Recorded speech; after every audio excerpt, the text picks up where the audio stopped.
All right, thank you everyone, and good morning. My name is Dot Porter, and I am Curator of Digital Research Services in SIMS, and it is my absolute pleasure to introduce the speakers for session 2 on making.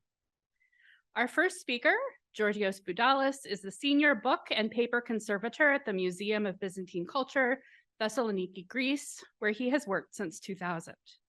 He completed his PhD at the University of the Arts in London on the evolution of the Byzantine bookbinding tradition from the end of the Byzantine Empire until the early 18th century.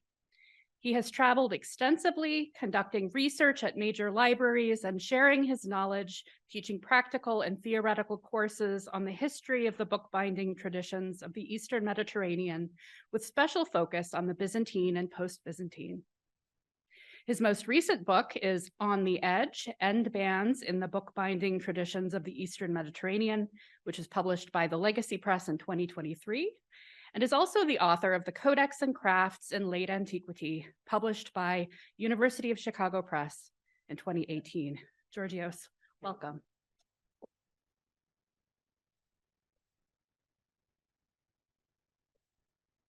Thank you very much for the invitation, for the organization, for being here, for those attending from online.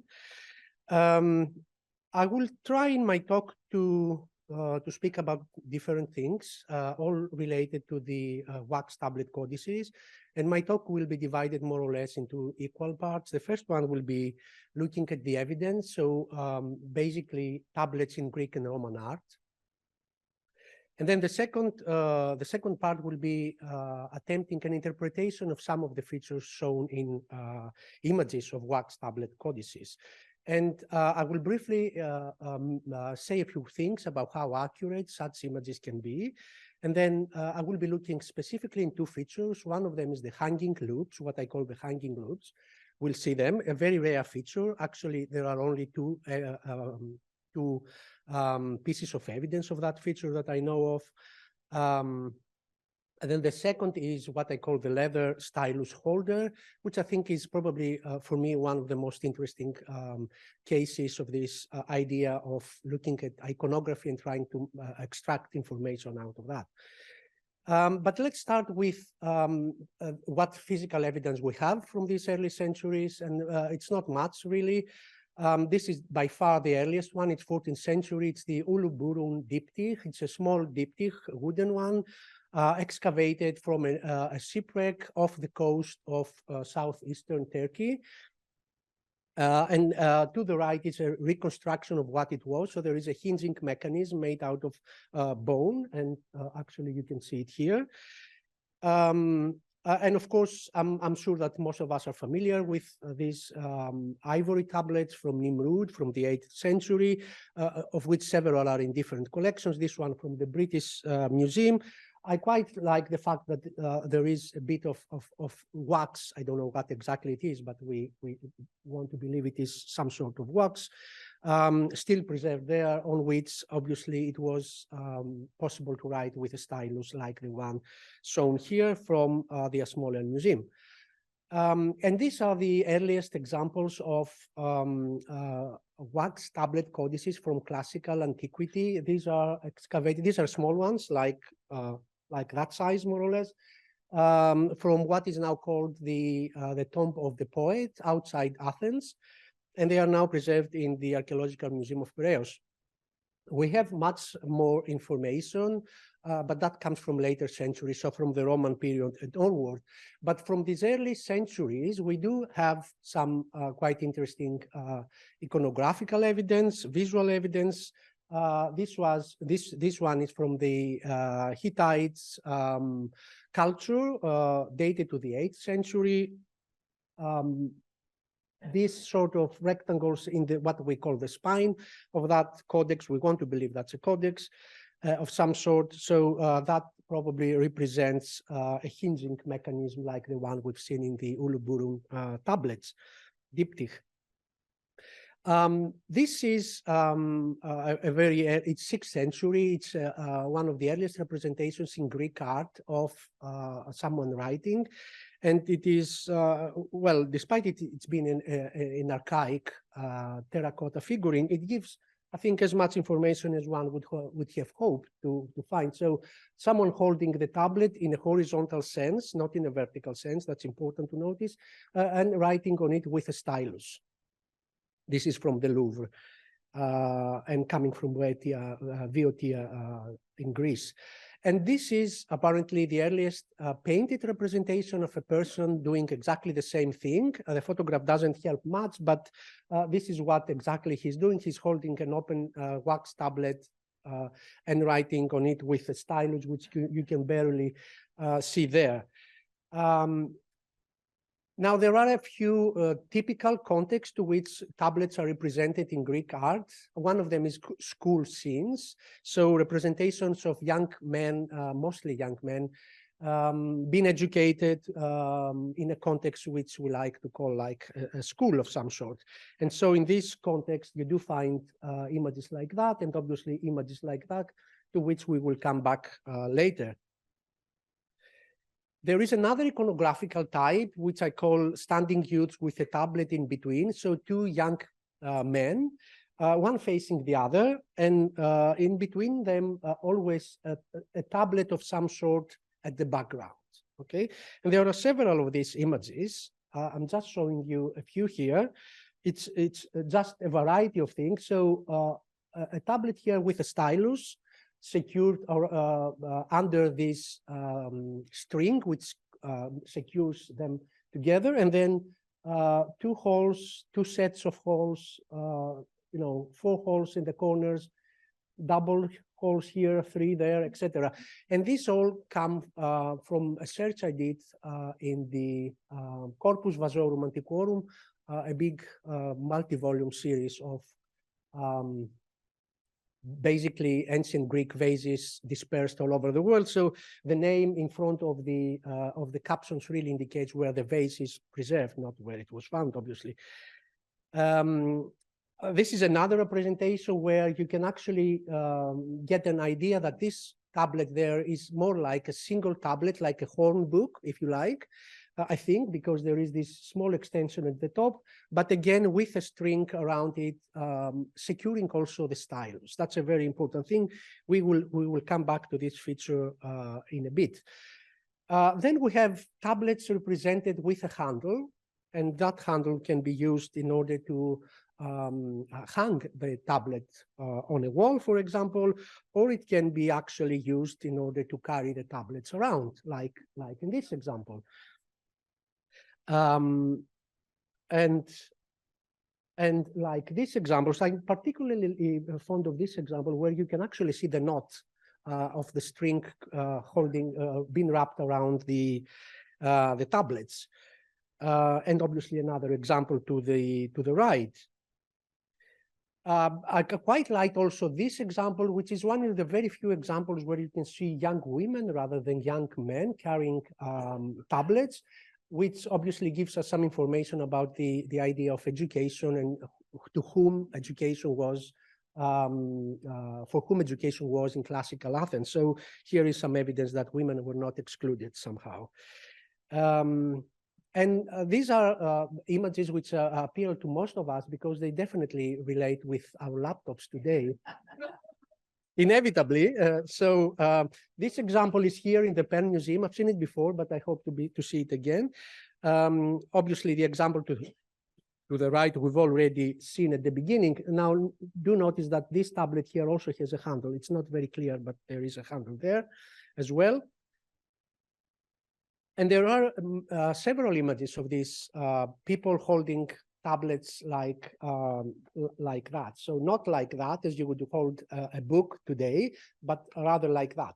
And that's an important feature because it gives us an idea of how they were using these tablets. So for later times, Hellenistic and Roman art representations become much more accurate, I think much more realistic. And I would start rather with something which is not a tablet, although it has been repeatedly been interpreted as a tablet. So this small booklet, let's call it, which is secured under the belt of this artisan. This is a statuette from the Met. It's about half a meter, not very big. And I have argued before in my research that This is definitely not a wax tablet. It's probably more like a notebook of some pliable material like papyrus or maybe parchment. But besides that, obviously, when speaking about tablets in Roman art, inevitably this comes to mind. These all come from Pompeii before 1st century, before 79 AD, and they could be really described as still lives. They are completely precise. And we will see why. So, for example, we will see a better photograph of that, where you can actually see even the points where the sewing connecting these tablets together is very clearly represented. Of course, I'm sure that we are familiar with this syllabus here from the open papyrus scroll. Then this is a single tablet like the one we've seen before on a vase, and obviously a multi-leaf multi-tablet codex, wax tablet codex. Often tablets in Roman art are associated with the muses. So this one is Clio, is representing here from a mosaic floor, a Roman mosaic floor from the 2nd or early 3rd century. Do notice how the tablet is also having two small squares, what we've seen also here, very accurately represented. And of course, there are several representations of wax tablet codices in sculpture. The example to the left is a diptych from the Vatican Museums, and the example to the right is from the now preserved in the Graz Archaeological Museum, showing exactly a multi-tablet wax tablet codex, and also the man holding that also with the other hand holding a stylus. Again, another muse, this time Calliope, the muse of epic and heroic poetry, holding a small codex, what in antiquity would have been called pugillares, so something that was able to be held in the palm of a hand. And this is a copy of, this is a Roman copy of a Greek original, now preserved in the Hermitage.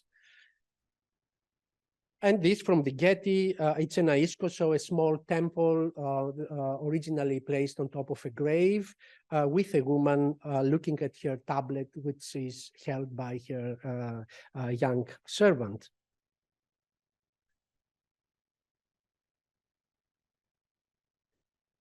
There are some quite less well-known representations of tablets. This is from the Istanbul Archaeological Museum.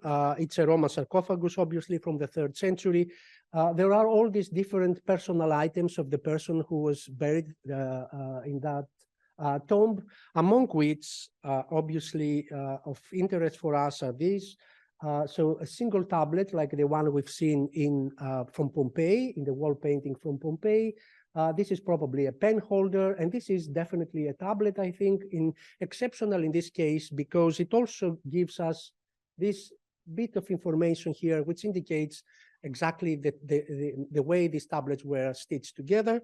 So some thread there connecting the two, the several tablets together. Some other representation is not as naturalistic as you would have hoped, like this one, but still tablets clearly visible because of their very schematic, anyway, form. And now let's see, let's say a few words about how accurate these representations can be. And in order to be able to answer that question, one ideally would have to be able to match the image with the physical object. And that's not always the case, but it can be done. It's possible to do in different occasions, but I would rather begin with these images, which do not really show, they're not very helpful for telling us about the actual wax tablet codices, but I think they're very helpful in telling us how people used to write on these tablet codices, because I have the impression, and I'm not an expert on that, but I find it quite interesting as a piece of information, how people are represented holding these styluses, and I think a paleographer probably would have much more to say on this. But in some other evidence like this one, as I said at the beginning, we can definitely testify that tablets which were holded horizontally are really, this is something that we really find also in archaeological physical evidence like this one from the British Library. So opposed, I mean, contrary to our common notion that these were held like that, like modern books, they were very often, apparently more often used like that. And we do find exactly representations with the codex being held like that, but they seem to be rather later, I think, generally speaking.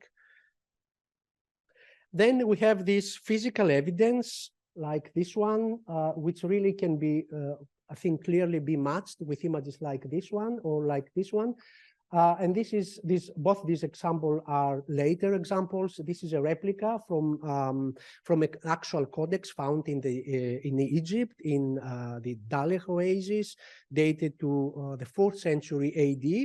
And this is a drawing which really shows how, because the exceptional thing with this codex was that it was found still with a string holding the tablets together, which is an unusual find. So what I'm reproposing here is just the actual method with which the tablets were connected. It's not fiction. So yes, these images, although they seem to be rather schematic and rather abstract, I think they do really give a clear idea of what these tablets looked like. And then, of course, these calyx, again from the Med, showing this young man holding his tablet codex, and this example of a single tablet with a handle again from the British Museum. Although these images are rather common in iconography, I'm not aware of other examples of tablets with a handle except this one. I might be wrong. I would be very interesting to know if you know more examples of this. And of course, as I said, Pompeii is the place to look for tablets if you really want to look at accurate images of this. And remember, I mentioned this wax tablet codex. If you look closer and carefully, you can see these points where the thread connecting these tablets is passing. And I have a replica. Actually, that photograph is a replica of this. You can handle that later. It's just, I brought it on purpose. This is the exact replica of a tablet, wax tablet codex found in Herculaneum. So it's not fiction. It's really an actual example. And I find it extremely interesting how this image and that image and that image, they all fit together almost perfectly. Oh, yes, we can. Actually, yes. There is one more, but I'll have to explain that before I pass it to you. So, and then we come to these two case studies, to these two examples I want to discuss about how some features can be matched in some features, how we can interpret some of this based on the iconography.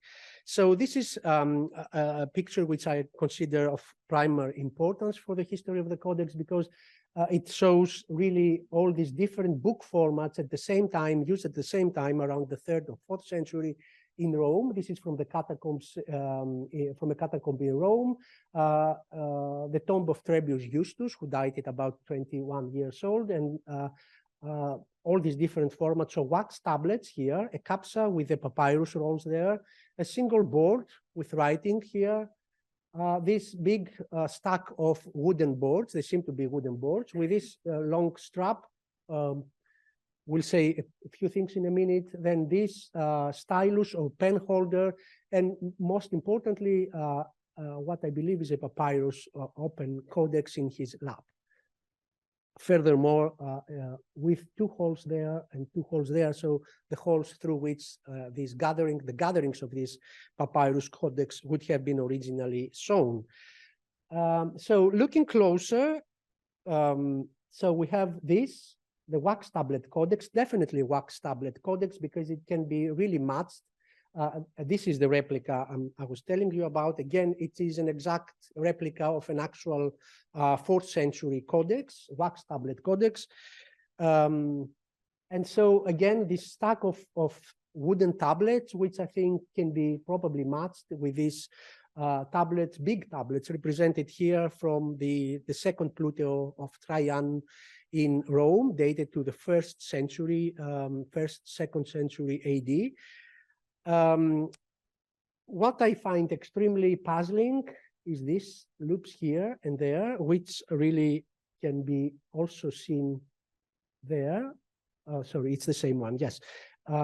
Because there is also the same loops are very clearly evident also here. Yeah, so it's not an accident. Definitely, whoever did this painting really represented a feature of a codex, even if we don't really understand necessarily nowadays.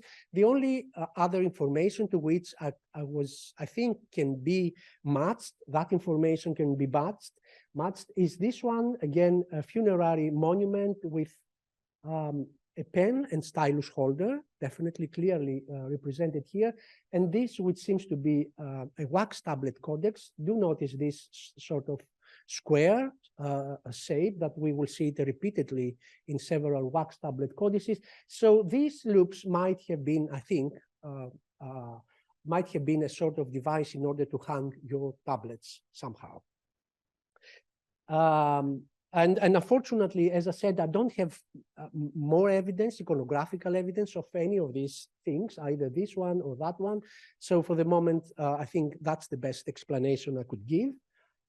And then the second case study, the second feature I want to look closer at is the leather stylus holder. And I'm starting with this rather famous image. And it is commonly known as the Sappho portrait. Sappho, not literally Sappho, but this is how they called her. It is a stylized, idealized portrait of a female from Pompeii, 1st century AD. This tablet codex here, wax tablet codex, is pretty much accurately represented.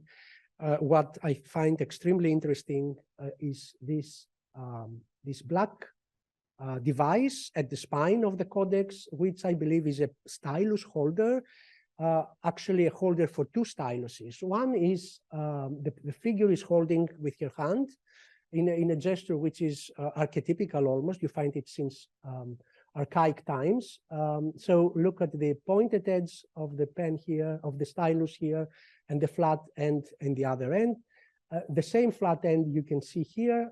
The second stylus being still in place in its holder. Okay, so I think we're in safe ground to say this is definitely, oops, excuse me about that. So this is, yes, this is some sort of pliable pen stylus holder somehow attached to that wax tablet codex. I don't know what this is doing here. Well, that's a mystery. I don't know. I don't even know what I was supposed to be showing here. Anyway, what I wanted to say is that having a device or a holder for your styluses is very important, because styluses had a sharp end, and that sharp end can, can harm you. And this is, the most explicit image you can use about that that idea. This is Sant Kashan being martyrized by his student who actually killed him with the styluses. So you definitely need to have something to carry around your stylus, both in order to not lose it, and second, not to harm yourself.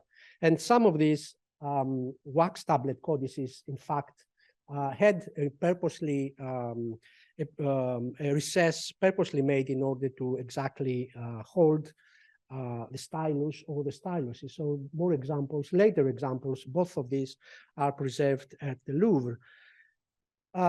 Then iconography again is of great help in this case, because especially in these funerary stelae from Asia Minor, of which this great publication gives dozens of examples, you do find things like this, or like that one, and then this one, and then that one. So these are wax tablet codices. We assume these are wax tablet codices with this sort of appendage at their spine. Okay. And this is another example. So an open papyrus roll, a pen holder, and a wax tablet codex with the stylus holder. And I'm not the first one, obviously, to make that suggestion that this is a pen holder. It has been said before. I don't read German, but Google reads for me. So somewhere here, it really clearly states that this is a pen, a stylus holder attached to the wax tablet codices.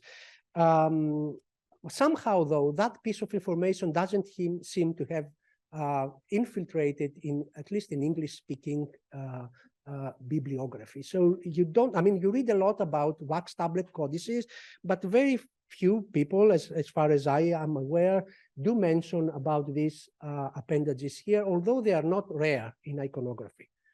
There are dozens of these examples given in these publications about these funerary stelae from Asia Minor, especially. This is a similar monument now preserved at the Benaki Museum, originally from Megara, outside Athens, from the 1st century BC. The museum actually identifies that in the caption, in its caption, as a box. I don't think it's a box. I think it's definitely a wax tablet codex next to a papyrus roll, or two papyrus rolls, maybe. Look again at the shape here that we've seen before, and this is the sort of stylus holder with this extension. Yeah, we haven't said much about the extension, but it's probably like something to close the holder when not in use, probably. So these are a few examples of that same thing shown in the actual. Look at that one. Yeah, the thing very clearly shown. And this is from Assisi. I don't unfortunately have a date for that. Must be obviously Roman, because a friend sent that to me without further information, but definitely this is a capsa with rolls with inside. This is a papyrus roll, and this is exactly a wax tablet codex with the stylus holder at the spine. And then again, another gravestone, quite interesting, because with all these personal items of the deceased person, there is this one here, which is a wax tablet codex. Again, now, I don't know why that's there. Anyway, that's bizarre. Anyway, it was a detail. It's a detail of that, which from close up, it shows very clearly that there is a sort of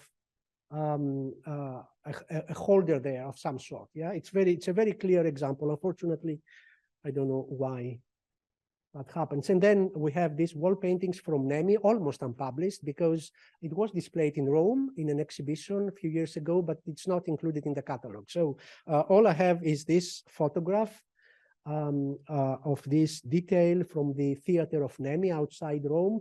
It is 2nd century AD. Look at this tablet codex here, and look at it in a closer detail. So definitely this thing extending from the spine. So what I did was, okay, I'm convinced, I hope you are convinced as well, that this is a stylus holder somehow attached to a wax tablet codex. And so I tried and said, well, let's see how this can be done, or if it can be done. And so I tried my luck, and I did one, which I have attached to this wax tablet codex, which, as I said, this is a replica. It's an exact replica. It's not glued or something. It is only attached through the sewing holes. Yeah. So it can be taken off, connected to the wax tablet codex, taken off without much trouble, and the wax tablet really works. Now, this is completely speculative. Yeah, I'm not saying they were actually using that. It's just an effort to try and understand if that was a stylus holder, how that would be connected to a wax tablet codex, and it can actually. It is possible to do, and I have put also here my bamboo styluses. So it can work. What is more interesting for this one is that I think it can be related to one of the most mysterious, for me, I think, early codex structures that have been preserved, papyrus and parchment structures. This is the famous Glazier Codex at the Morgan Library. I'm sure most of us know that very well. And this is a reconstruction, an exact replica of that made by a dear friend from New York, Ursula Mitra. So what's happening there, and if you're not very familiar with the binding structures, you wouldn't necessarily be able to say how bizarre that structure is in structural terms. But basically, you have the two boards connected with this leather stripe and these small strips of leather going passing through the leather and through the boards, and then there would have been glue here, and the whole thing would be pasted there. In structural terms, it's a very bizarre structure. And there are other codices like the Freer Gospel in the Freer Gallery in Washington, D.C., where instead of 5 such strips here, there are like 20. So the question raises, why would someone do all that, go through all that trouble to just connect 2 boards into a text block, right? There are better ways, more efficient ways, etc. Another piece of information crucial for our discussion here is there has been always a question if this extension was a single one or if there was another extension from the tail ends, okay? And no one apparently has a definite answer to that. But I came across a rather interesting piece of information, which is that one. This is preserved in what is the Leather Museum in Offenbach in Germany. It has been exhibited in a catalog. It has been published in a catalog with this entry. So fragment of a belt. It's definitely not a belt. It is, I'm 100% sure that this is the exact same thing from another codex. What is even more interesting is that, again, in this case, we have the extension only at the top and not at the tail. So I think we're maybe in safe ground to say that, yes, so originally they would have been like that. So there's nothing missing here, okay? And this is another example from of the same extension published in the early 20th century without further information, but I think this is pretty much the same thing. So, and this is also a reconstruction of another famous codex, the Mudil Codex, which is now preserved in the Coptic Museum in Cairo. And this is an exact replica made by Julia Miller and published by Julia Miller, where exactly this extension extends much, much further in order to cover the head, the foreheads, and the tail. And so when the book was wrapped around with these very long fastening straps, all the edges would have been protected, yes? So between these images, which we've seen from the archaic times, more or less accurate, and these images very accurate from Pompeii and from Roman times, I think some of those representations can actually lead us to give a tentative, maybe, explanation where that strange feature of these early codices might discern from. And I think it might be a sort of adaptation from this stylus holder, adding to the fact that we know that the multi-gathering parchment and papyrus codex was really, to a great extent, shaped on the making of the wax tablet codices. So maybe this small thing here is a further evidence and a further explanation of this binding structure of the multi-quire codex. And of course, this is here for you to handle. You can take it off if you like. And I would very much like to hear if you have any more ideas or any more explanations of this or more evidence, actually. Thank you very much.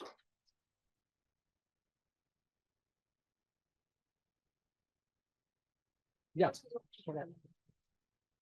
All right, so I'll introduce our next speaker and then we'll have questions afterwards. So that was fantastic. Thank you.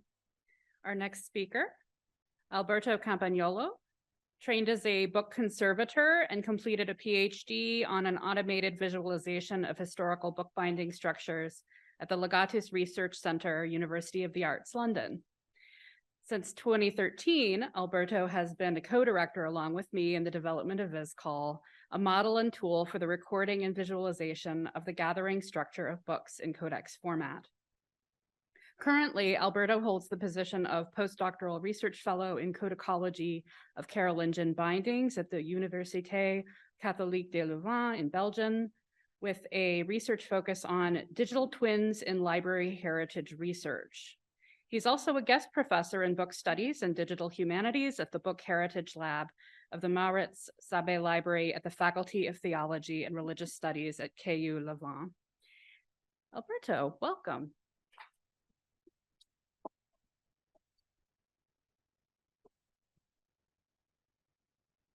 Thank you, everyone. It's always a pleasure to be here, and yeah, really happy. So as the few people who know me, my interest in research about bookbinding structure is how we communicate about these complex objects in a way that we can use the information and then eventually also use it in a computational way. So what I will be looking at today is the ways in which traditionally people have been talking about bookbinding structures, and then you see how we get to the fact that the way in which we can model this information is a crucial way in which we can actually use information. So books can be very complex. There's a lot of elements that come together in order for these objects to function and work in a way in which we are supposed to work with them. However, in order to describe them, it's not, we need to be able to not just say what's there, but also to be able to see how things are working together in space in order for to understand how the object works. So it's not the same as it's nominated a pile of elements within an object. We also need to understand how the clock works. Otherwise, we're losing a lot of information. And clock works both in the way in which the elements are put together spatially and also how they interrelate to each other mechanically. So we have a problem here that just saying what's there is not enough. So what we need to be able to describe when we describe objects of this kind is both the material components, so definitely all the elements that we have in the objects, but also their form, how they are in space, how they connect to each other. And this is where we have more problems usually. So let's have a look at a couple of examples of binding structure described in the literature. And one way in which we can do that is by describing them longhand through words. And so this is an example taken from one of the archives from Harry Hibernate. So it's an archive that describes early Coptic bindings. The original is in Italian, and then I put down a translation. Now the translation, it's as close as possible to the Italian, but it still doesn't make a lot of sense.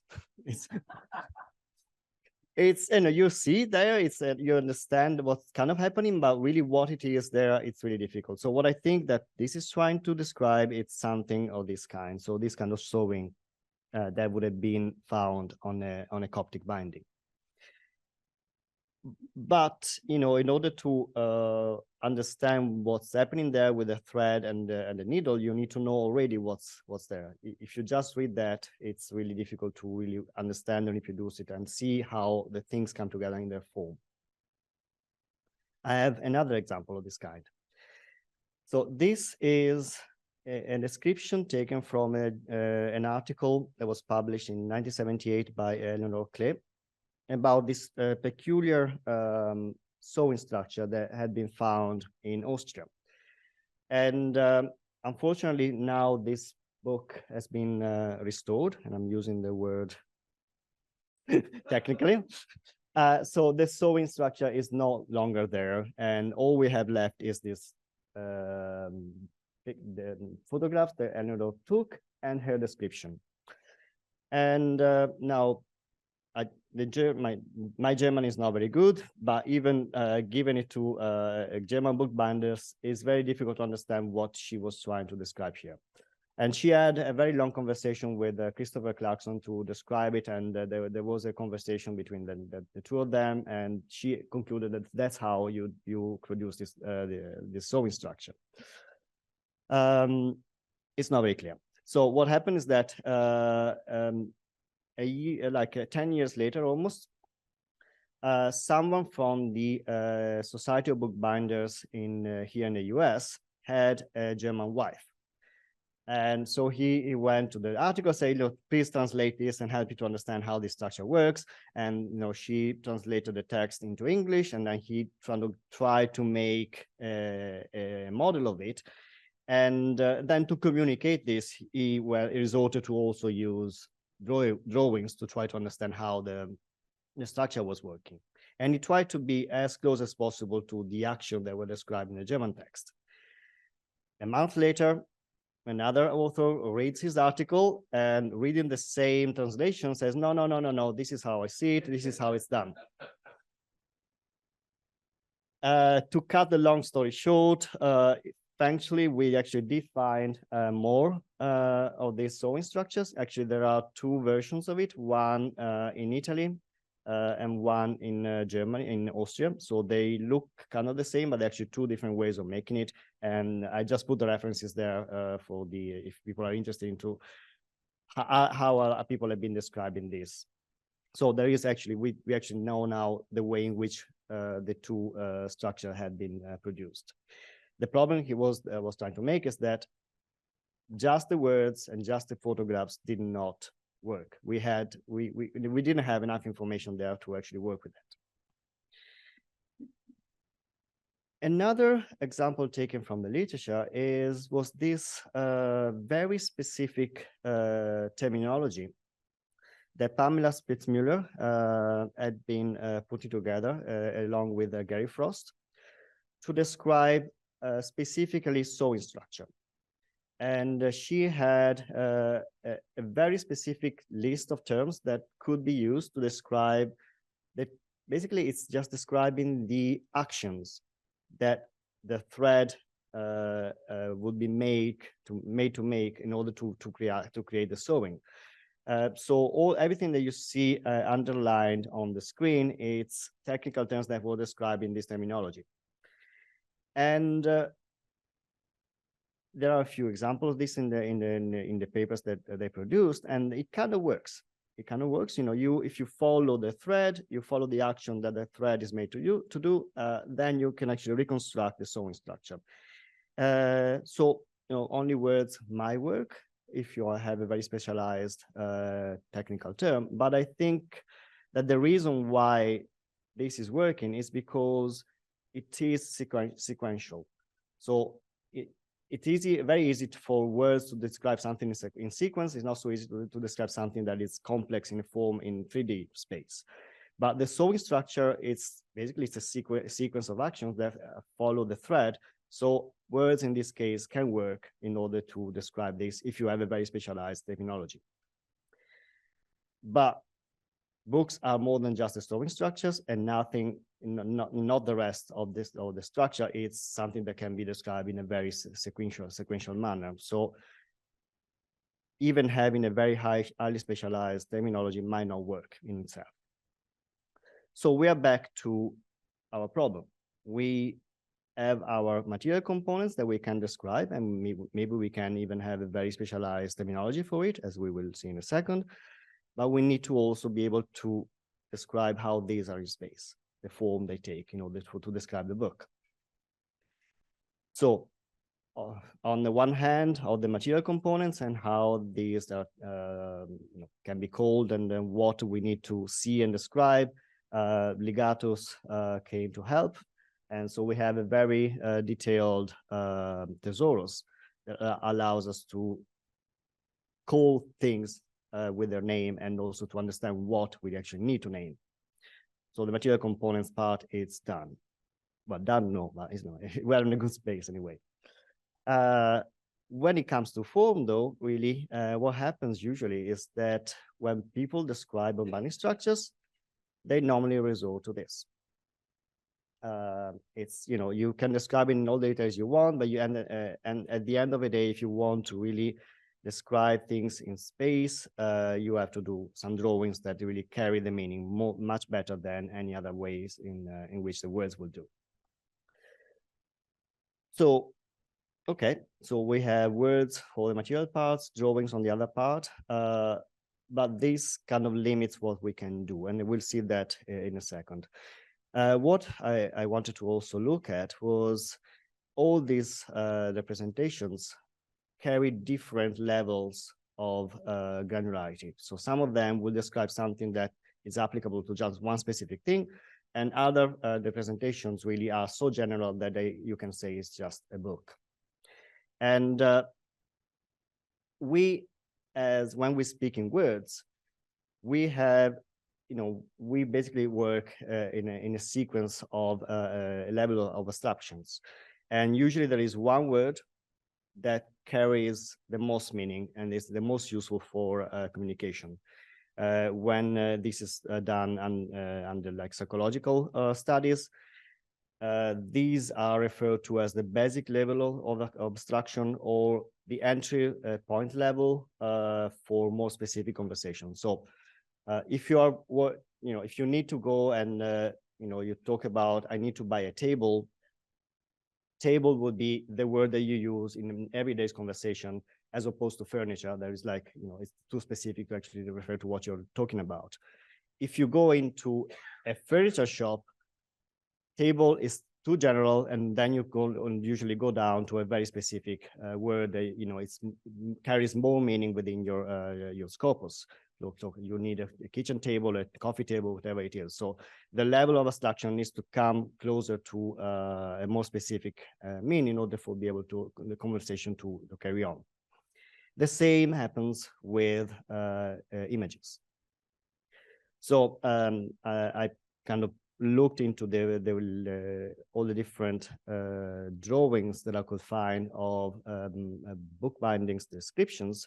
And I kind of applied the same principle of abstraction to the different drawings. So, and I created these categories. So on a very, very specific level, you find archaeological drawings, which try to depict as much as possible the specificity of one object, and one object only, down to the the very fine details, broken parts, things that are only specific to that object. When you try to communicate things in a bit more general way, you can go up the scale and you get what I refer to as naturalistic drawings, which still have a lot of details and try to mimic as much as possible the object that you will have in front of you, but they become a bit more general. They are not specific to one specific object, but a group of objects within that category. The most communicative and inclusive drawings that you find in the literature are really diagrammatic drawings, like line drawings that really only describe what you want to see within the structure. They only allow you to see the specific elements that you need to understand the form of the object, without going into detail, for example, of depicting the grain of the wood or things like that. So it will be my basic level of abstraction within the visual communication of binding structures.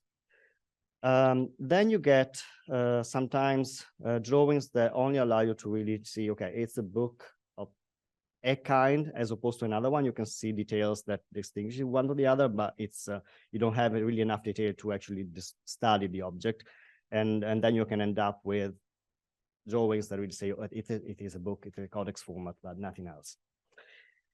This kind of level of different levels of abstractions, I did it when I was working on my PhD for the literature review.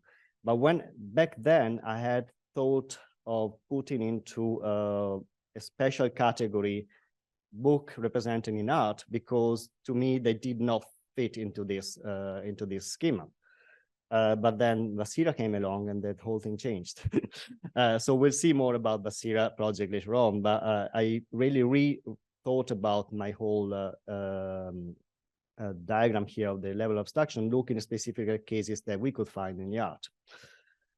So this is the screenshot from the Basira project, and more to come later.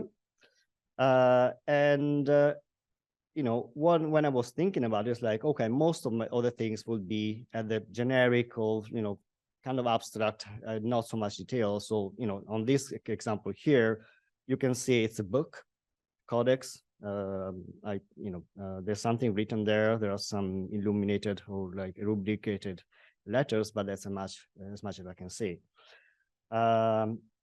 then this is the kind of level that I was expecting to see a lot more. So, you know, you can say it's the Western book, it's covered in leather, has some metal work there, and yeah, it's a codex, good. And then really you start seeing more and more details. So this is what I would refer to as the basic level of abstraction. You have a lot of details, a lot of things, and I can start to see things that are really detailed, and I can relate this to a specific classes of objects that I can see in the libraries. And these are two examples on the same level. Then you can down to very detailed views of part of the book. So in this case, I can see that it's the one that's with the open spine. I can see the double sewing supports, the end bands, and details that are really, really down to one specific level. And this really surprised me. This really, and I can tell so much about this book. It's incredible. So I can see it's the beachboard book. There is the leather strip that's covering on the leather spine. You have the clasps with a metal tip. So really, this goes down to a level that I was not expecting. And there's a lot more of this. And it would be also interesting to, when browsing the database, to be able to capture this into the statistics to see how much of this can actually goes down to this level of abstraction. And why it's important? Because if we can say more than just it's a book, we can really start reading the history behind this. And so I'm not a paleographer, I'm not art historian, but when I saw this miniature presented at the conference, and it is not in Basila yet, there was described as Muhammad presenting the Quran to the people there, and was like, that is not a Quran. It's probably an Italian or French book, by the way, because of the class there put there. The writing does not seem to me to be something that could be Arabic.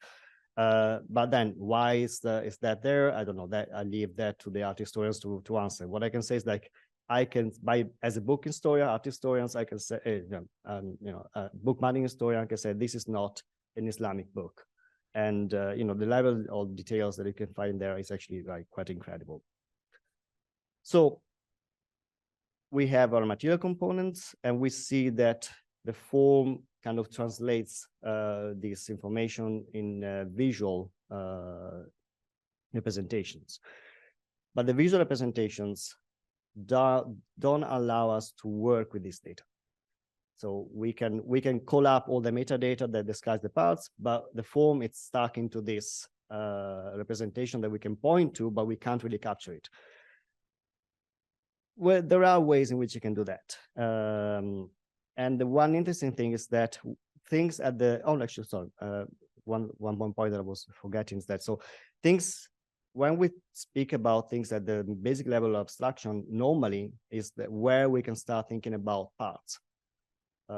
So a knife will have a handle and a blade, and all of this is where we are talking about in the basic level of abstraction. And we can see this in the representation. So as I was saying earlier, when this to me was a basic level abstraction, is because I can say a lot about all the parts in this book. Some of them are clear, some of them are, it looks to me as it was like it's a double raised bands, but because of the black line in the middle, but I'm not too sure about a few things. But there is a lot that we can say about the parts of this book. So the problem rests that it's there about how we can capture also the form about these objects. And here is where I'm going to take a step back from bindings and to use a simpler example. It's the gathering structures. So the gathering structure is just one part of the codex. It's an important part of the codex, and usually it is captured in catalogs through collation formulas. So I guess we are all familiar with these things here. They can be very precise, but they're very difficult to extrapolate sometimes. Also, for what concerns manuscript studies, there isn't a standard. So every one of these is actually taken from a literature, but they all ascribe to different ways in which they're done. And each single scholar usually will have a special ways to actually adapt this. And oftentimes, that will be mixed with some words and long-winded text that actually explains how things are when they're not regular. The one example that we have here on the second part of the screen, it's a very complex Greek manuscript at the Marciana Library in Venice. And I would not know how to translate that into a correction formula that made sense.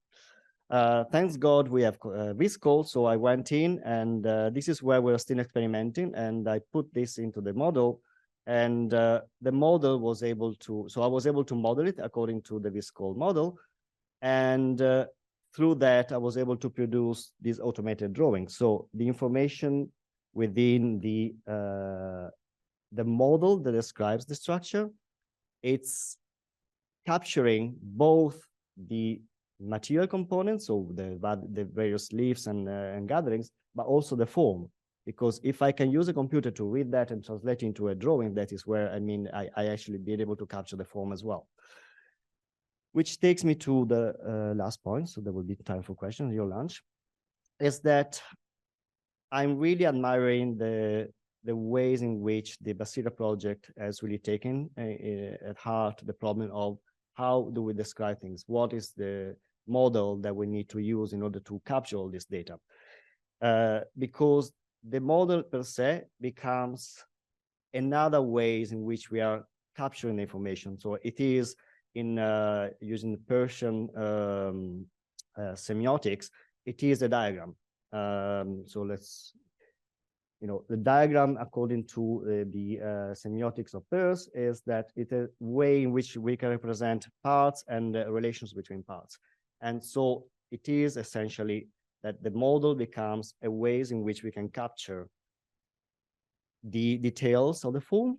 And now to the project, what we really need to understand is at which level we want to capture the information. I would aim for a middle point of reference, and then other things can be added later on. But it really, when the model is there alongside the words and metadata, this is where Basira and projects like this can become research tools and not just search tools. And thank you.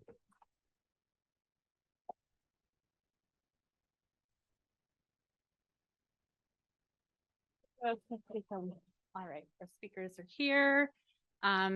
There are going to be microphones, and if you're in the room asking a question, if you can introduce yourself before you ask your question. And are there questions? There's a question, right? Well, Nick is getting the microphone. There's a question at the front here, Nick.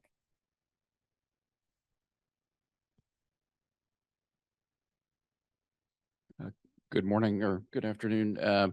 William Kleiman with the Collegium Institute. Alberto, I was wondering, you didn't further discuss photography except for some of the examples, and it struck me, is that because it's too specific a representation that there's too much detail to be useful?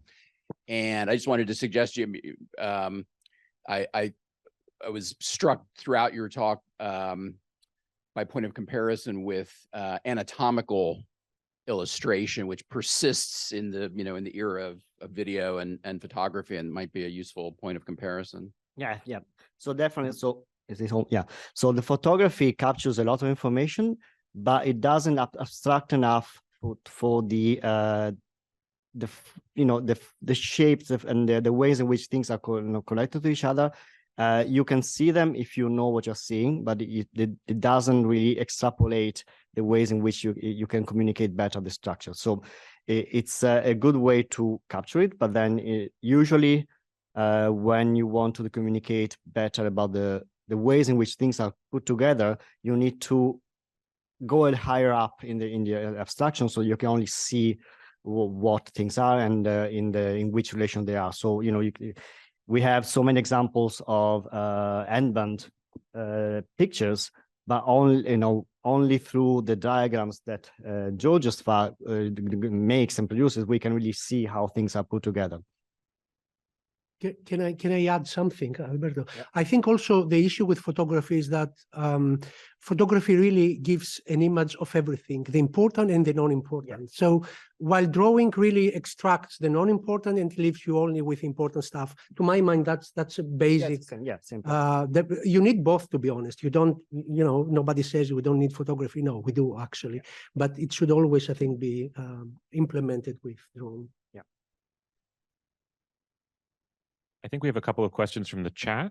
Lynn? Yeah, we do. And I'm going to ask two questions that are related. The first is from Finna Engelke for Georgios.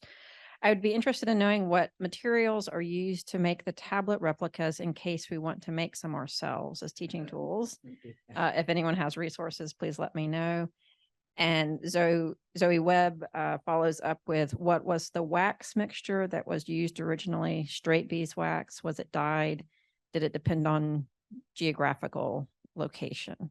Yeah, so the wood is, the wood was bought from New York, and it's cedar.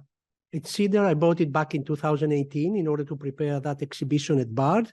Very beautiful work, wood, and very easy to work with. So it's, if you can find it, I would definitely recommend it. And for the wax in these models, I didn't really use beeswax. I used paraffin with pigment, black pigment. But it can equally be done with wax. I don't remember why at the moment I didn't really use wax, but other people who actually did the same replicas with me there, it works the same very well also. Question here in the front from Shreve Simpson. Thank you. Again, a follow-up to the wax tablet replicas. How is it that the two-leaf replica that you passed around first is inscribed in Arabic with the Bismillah? Well, oh, wow, interesting. Sorry, it's because I was, obvious. yes, no, thank you for that. I didn't really actually remember that there is something written on that, because in this last May, I was in a conference in Naples on rewritable media. You know that conference. Yeah. So I carried those tablets as well. And so among the people attending, there were obviously experts in Arabic, experts in cuneiform and all these different things. And there were actually some tablets there for people to try and write. And so someone really actually wrote on my tablet. Did it very nicely. Really? Yes. Okay, that's good to know. I'll keep it. More. Nick, there's some questions here. Question here from Jim Watts. Thank you. This is also for Georgios. I was really struck by all the wax tablets you found on funerary monuments, and especially the ones where they sat independently as symbols, not in somebody's hand or anything. Any speculation about the symbolism of a wax tablet on a funerary monument? No, what I can tell is that there are dozens of these. I mean, those books, those publications on graves, stela from Asia Minor, it's impressive the quantity of wax tablet codices represented. Actually, I think more than papyrus rolls. The other thing which is interesting, and I haven't really mentioned, is that often you find both formats represented, so wax tablet codices and papyrus roll, and also the two different kind of writing implements. So styluses next to wax tablet codices, and pens next to papyrus rolls. So why they would do that, I don't really know. Yeah, I don't know. Question over here from Thomas Rainier. I would like to follow up the question just posed, and it's also a question for Georgios. So thank you very much for your talk. And I was wondering about the continuity in images that you find depicting those wax tablets, and that you will find later on depicting codices in a Christian context. So can you find continuities how you hold the book? Actually, you showed us these early images where it is carried by a string. Such things don't exist for codices in the Christian usage, which are probably too heavy. But other iconographic features you find in Christian depictions, such as putting the codex in the armpit, for instance. Do you find this also in depictions of wax tablets?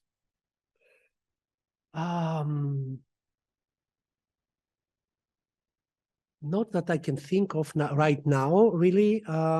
What definitely is the case is that you don't find, I mean, or rather, representation of codices are always with the codex held like vertically, never horizontally, as in many of these representations of wax tablets.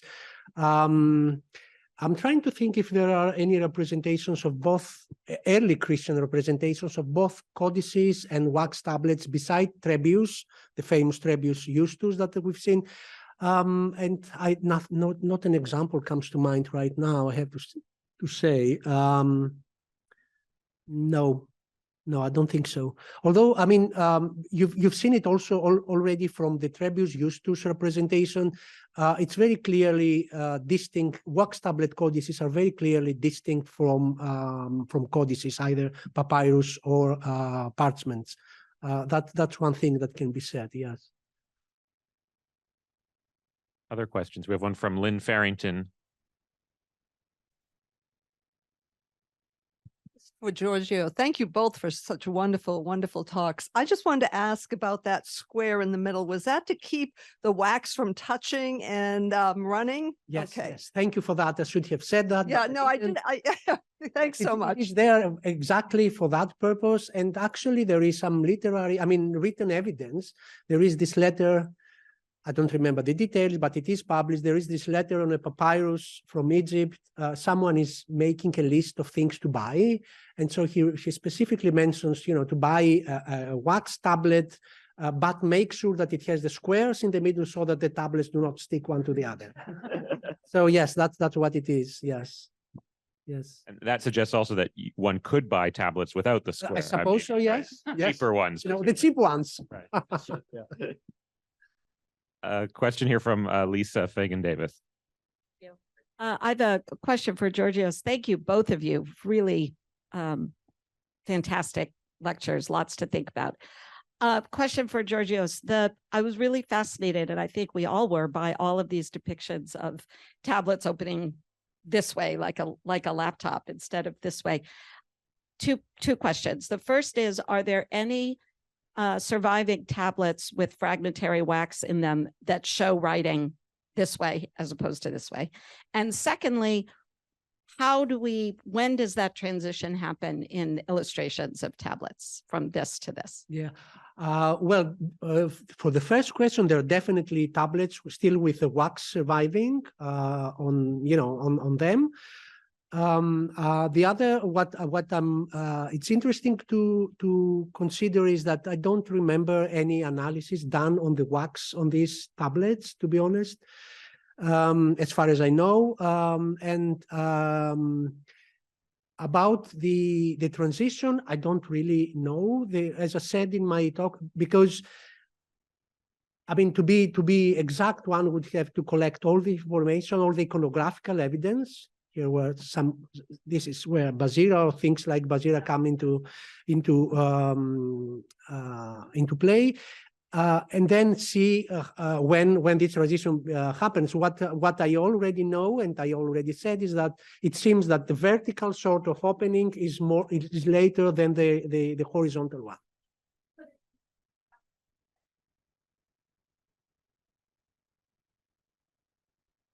I haven't thought about that. You see, the idea is that, at least my idea is that parchment codices are fashioned on wax tablet codices. So if something is influenced by something, this is parchment codices from wax tablet codices, not the other way around. That's my understanding, at least. But that's an interesting question. It's something definitely to look for. But it requires, obviously, the collaboration with paleographers, or scholars who really deal with the actual text of these tablets, while I'm really mostly looking at or only looking at the structure and material. I think there's a question online, and that can be our last question. Lynn? Okay, thanks, Dot. I'm gonna try to ask two questions because they're both about the reconstructed stylus holder model. Katie Littall asks, could the hanging loops, I guess on the sides of the Yes, binding, yes. be part of the stylus holder? And Roger Wick asks, is it possible that the extension indicates the top of the stylus holder? Because if you pick up your book upside down, you'll lose your pair of styluses. Styluses. Well, yeah, that extension, the leather extension from the stylus holder, I think it was just to close the holder, to just put it on top so that exactly your stylus doesn't drop off. Yes, definitely. Although in all depictions it is represented, it's interesting because in all this, literally in all depictions, this is shown as open, like pending. Yeah. Maybe just to make sure that it was clearly represented what it was, maybe. And what was the first question? Yes, for the loops. It might be just that, in practical terms, and that this is why I always try to make replicas of these things or to construct what I think is the case. That's why I actually made that replica, in order to see how it works. Now, in practical terms, I cannot think of any way how those loops could be used to hold a pen, a stylus holder. It might be, but I couldn't think of some way where the two things can be combined. Well, thank you. Thank you. So we are going to break now for our lunch break.